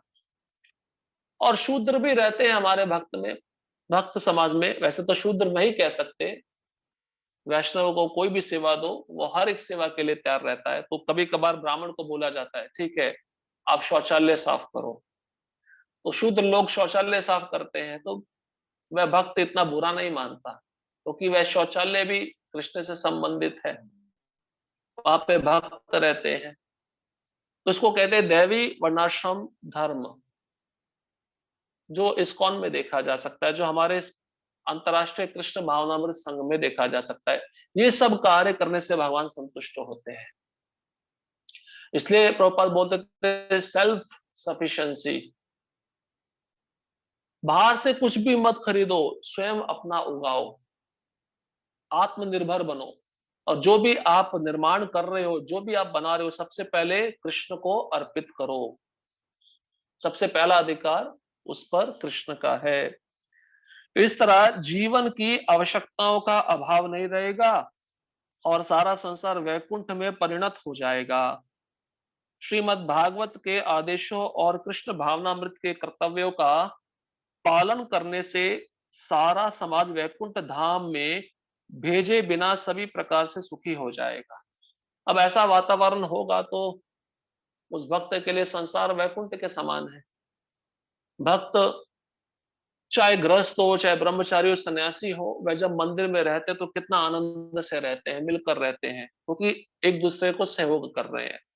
उनको ऐसा नहीं लगता कि हम मंदिर में रह रहे हैं, उनको ऐसा लगता है हम कहाँ रह रहे हैं, हम भगवान के धाम में रह रहे हैं, वैकुंठ में रह रहे हैं। इससे शांति स्थापित होती है, प्रेम स्थापित होता है, दूसरे एक दूसरे के प्रति सहयोग स्थापित होता है और द्वेष नहीं रहता, ईर्ष्या नहीं रहती, क्योंकि उन सबका केंद्र बिंदु कौन है? कृष्ण की सेवा है।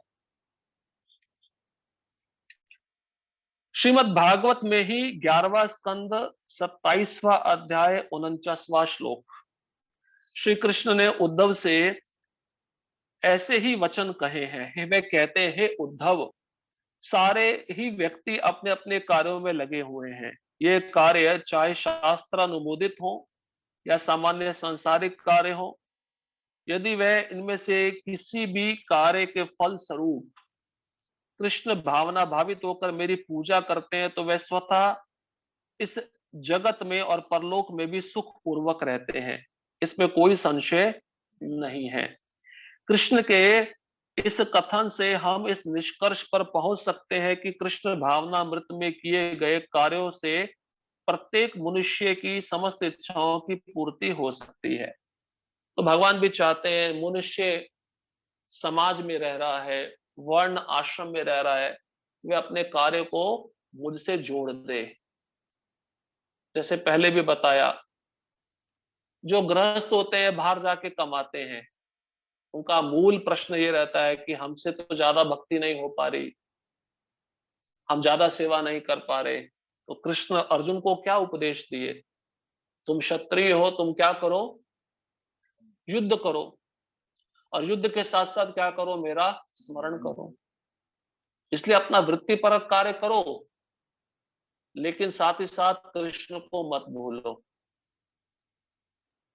जैसे सिंपल शब्दों में, सरल शब्दों में बताते हैं, मुख में राम, हाथों में काम। जैसे अपने इंद्रियों के द्वारा अपना कार्य जारी रखो, पर आपके जीवा पे भगवान का नाम रहना चाहिए। तभी वह कार्य भगवान से जुड़ेगा, वह कृष्ण भावना भावित कर्म कहलाएगा। और कृष्ण उद्धव को कहते हैं, यह करने से वह व्यक्ति इस जीवन में भी सुखी रहता है और परलोक में भी सुख रहता है। परलोक मतलब उसका जो आगे आने वाला जीवन है, अगला जीवन है, उसमें भी वह सुखी रहेगा और उसको किसी भी प्रकार की कमी नहीं होगी, उसकी सब इच्छाओं की पूर्ति होती रहेगी। इस प्रकार कृष्ण भावनामृत आंदोलन इतना उत्तम है कि इसमें अपने को ब्राह्मण, क्षत्रिय, वैश्य, शूद्र, ब्रह्मचारी, गृहस्थ, वानप्रस्थ अथवा सन्यासी कहने की भी आवश्यकता नहीं है। अब कोई कहता है हमारे आंदोलन में, मैं ब्राह्मण हूं, मैं सन्यासी हूं, हमारा एक ही पद है, हम दास हैं। और हमारा संबंध किससे है? कृष्ण से है। यही हमारी आइडेंटिटी है। कोई हमारा पूछे आपका आइडेंटिटी क्या है? जीवेर स्वरूप कृष्ण नित्य दास को कि चैतन्य महाप्रभु क्या कहे? नाहम विप्रो नाचा नरपतिर नापी वैश्यो न शूद्रो नाहम वर्णी नाचा ग्रहपतिर ना वनस्पो यतिर्वा किंतु प्रयोदन निखल परमानंद पूर्णामृताब्धेर गोपीर भर्तोर पद कमल्योर दास दास दासानुदासः। चैतन्य महाप्रभु बोले ना मैं ब्राह्मण हूं, ना मैं क्षत्रिय हूं, ना मैं वैश्य हूं, ना मैं शूद्र हूं, ना मैं ब्रह्मचारी हूं, ना मैं गृहस्थ हूं, ना मैं वानप्रस्थ हूं, ना मैं सन्यासी हूं। फिर मैं हूं कौन? मैं गोपियों के भर्ता श्री कृष्ण के दासों के दासों के दासों का मैं दास हूं।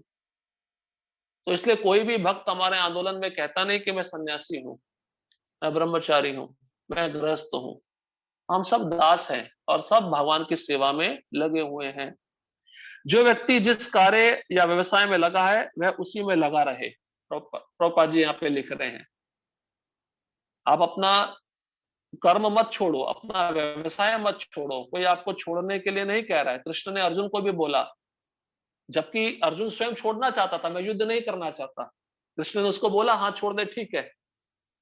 बोलता मैं भिक्षा मांग के खा लूंगा पर युद्ध नहीं करूंगा। भगवान ने बोला नहीं, तुम्हारा धर्म है युद्ध करना, और तुम युद्ध किस लिए कर रहे हो? धर्म के लिए कर रहे हो, धर्म की स्थापना के लिए कर रहे हो, तो ये कोई बुरा नहीं है, इसलिए युद्ध करो। इसलिए चैतन्य महाप्रभु भी कहते हैं स्थाने स्थिता श्रुतिगताम तनोवा मनोभी। आप जहां पे भी हो, चाहे जहां पे भी हो, मतलब क्या है? चाहे गृहस्थ हो तो घर में रहो, ब्रह्मचारी हो गुरु के आश्रम में रहो, लेकिन क्या करो? भगवान के बारे में सुनो। श्रुतिगताम तनोवा मनोभी। श्रुति मतलब सुनना, श्रुति मतलब सुनकर भगवान को देखना, भगवान के बारे में सुनो। क्यों कह रहे चैतन्य महाप्रभु ऐसा? क्योंकि सुनने से हमारा भगवान के प्रति रुचि निर्माण होगा, आसक्ति होगा। रुक्मिणी माता ने सुना, यज्ञ ब्राह्मण उनकी पत्नियों ने सुना, इन्होंने कभी देखा नहीं था, केवल सुनकर कृष्ण को प्राप्त किया। इसलिए सुनना बहुत महत्वपूर्ण है। इसलिए नवदा भक्ति में सबसे पहली भक्ति श्रवणम भक्ति आती है। इसलिए प्रभुपाद जी ऐसा नहीं कहे कि आप सब कुछ छोड़ दो। एक सन्यासी थे, प्रभुपाद ने उनको सन्यास भी दिया, लेकिन वो सन्यास आश्रम पालन नहीं कर पाए, वो गृहस्थ बन गए। तो प्रभुपाद जी ने उनको ठुकरा दिया क्या? प्रभुपाद जी ने कहा महाप्रभु तो स्वयं भगवान है, वो तो अपनी इच्छा से प्रचार कर सकते हैं, लेकिन मुझे आप जैसे भक्तों की आवश्यकता है, इसलिए आप प्रचार करो। मुख्य उद्देश्य क्या है? भगवान की सेवा में लगे रहना, अपने व्यवसाय को भी छोड़ना नहीं है, लेकिन उस व्यवसाय को कृष्ण के साथ जोड़ देना, ये महत्वपूर्ण है। उसमें से आधा कमीशन कृष्ण को देना या कुछ परसेंटेज कृष्ण के लिए निकाल कर रखना, ये गृहस्थों के लिए बहुत जरूरी है। क्योंकि इससे क्या होगा? धन के प्रति आसक्ति कम होती जाएगी।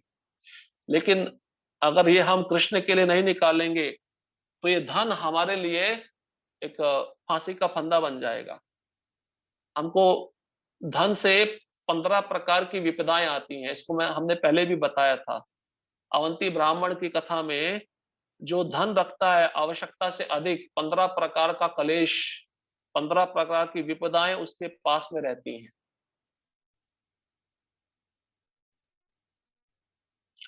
उसे चाहिए कि वह कृष्ण भावना भावित होकर अपने कर्मों के फल से भगवान कृष्ण की केवल पूजा भर करे। इससे सारी स्थिति संभल जाएगी और इस संसार में हर व्यक्ति सुख तथा शांति से रहेगा। हर एक व्यक्ति के लिए बता रहे हैं प्रभुपाद जी। कहते सुख और शांति चाहिए तो अपना कर्म का फल उसको कृष्ण को अर्पित करना होगा। कर्मण्येवाधिकारस्ते मां फलेषु कदाचन। ये जो श्लोक है, इसका पहला पंक्ति सबको पता है, कर्म ही पूजा है। लेकिन कर्म का फल कोई कृष्ण को अर्पित नहीं करता। कृष्ण कहते हैं ठीक है, कर्म पे तुम्हारा अधिकार है, पर कर्म के फल पर मेरा अधिकार है। तो कर्म भी हम चाहते हैं करना और उसका फल भी चाहते हैं। दूसरा पंक्ति कृष्ण में कृष्ण यही कहते हैं कि वो कर्म का फल पे मेरा अधिकार है, आपका अधिकार नहीं है। कई लोग बोलते हैं ना वर्क इज वर्शिप, कर्म ही पूजा है, कर्म पूजा नहीं है। जब आप कर्म के फल को कृष्ण को अर्पित करोगे, ये पूजा है। इस सिद्धांत को ठीक से समझना चाहिए। जैसे आपने कर्म किया, कोई किसान है, खेती किया, कर्म किया ना, वो कर्म हो गया, ट्रैक्टर चलाया, बीज डाला, पानी डाला, अब जो भी फसल आएगा उसमें से 25% फसल भगवान को देना, ये फल अर्पित कर दिया, ये पूजा हो गई। अब आजकल के लोगों का कैसा धारणा है, अपने पास जो भी जमीन है उगा लिया, सब पे मेरा अधिकार, उसको बेच के जो भी मुनाफा आया उसको अपनी इंद्रिय तृप्ति में लगा लिया। ये कर्म का फल आप स्वयं भोग रहे हो, उस फल पे आपका अधिकार नहीं है, कृष्ण का अधिकार है। तभी जीवन में सुख और शांति रहेगी। नारद पंचरात्र में भक्ति के विधानों का वर्णन इस प्रकार मिलता है। शास्त्रों द्वारा स्वीकृत कोई कार्य जो भगवान की तुष्टि के उद्देश्य से किया जाता है, संत गुरुओं द्वारा भक्ति का विधान माना जाता है। देखिए, स्पष्ट बोल रहे हैं नारद मुनि भी, आप अपने कर्म के फल को कृष्ण को अर्पित करते हो, ये भी भक्ति है, ये भी भक्ति है। वो जो कर्म है भक्ति में परिवर्तन हो जाता है। जैसे आपने किसी को दान किया, ये कर्म हो गया, लेकिन अगर आप दान कृष्ण के भक्त को करोगे या कृष्ण को करोगे, तो ये आध्यात्मिक कर्म हो गया, ये भक्ति हो गई, ये भौतिक कर्म में नहीं गिना जाएगा। आप किसी भौतिक व्यक्ति को दान कुछ दोगे तो ये भौतिक में गिना जाएगा, प्रकृति के 3 गुणों में आएगा, उसके कर्म का फल का प्रतिक्रिया भी आपको मिल सकता है। यदि कोई व्यक्ति प्रामाणिक गुरु के निर्देशन में नियमित रूप से भगवान की ऐसी सेवा करता है, तो वह धीरे धीरे भगवान की शुद्ध प्रेमा भक्ति के पद को प्राप्त होता है। सबसे महत्वपूर्ण बात प्रभुपाद जी कह रहे हैं, गुरु के मार्ग निर्देशन में जब कोई वैदिक भक्ति करता है, दृढ़ता पूर्वक, श्रद्धा पूर्वक उस पे लगा रहता है, धीरे धीरे जब उसका हृदय शुद्ध हो जाएगा, तो एक समय ऐसा आएगा उसको भगवान की प्रेमा भक्ति प्राप्त हो जाएगी, रुचि उत्पन्न हो जाएगी। फिर उसको वो रुचि लाने के लिए कुछ अलग से प्रयत्न नहीं करना पड़ेगा। इसलिए सबसे पहले वैदिक भक्ति है, गुरु का मार्ग निर्देशन। अभी हमें ऐसा भी सोचना चाहिए, चलो गुरु जब तक हैं, जब तक वो कुछ कह रहे हैं तब तक हम आज्ञा का पालन करते रहे, और गुरु जब शरीर छोड़ देंगे, भगवत धाम चले जाएंगे, हम स्वतंत्र हो गए। नहीं, फिर गुरु को जो वरिष्ठ प्रतिनिधि होते हैं उनके मार्ग निर्देशन में रहकर हमें भक्ति करते रहना चाहिए, तभी गुरु प्रसन्न होते हैं और वो सदैव हमारे साथ में रहते हैं। तो इस प्रकार से जो अध्याय है भक्ति की प्राथमिक अवस्था यहाँ पर समाप्त होता है। हरे कृष्णा, हरे कृष्णा, कृष्णा हरे राम, हरे राम, राम राम हरे हरे।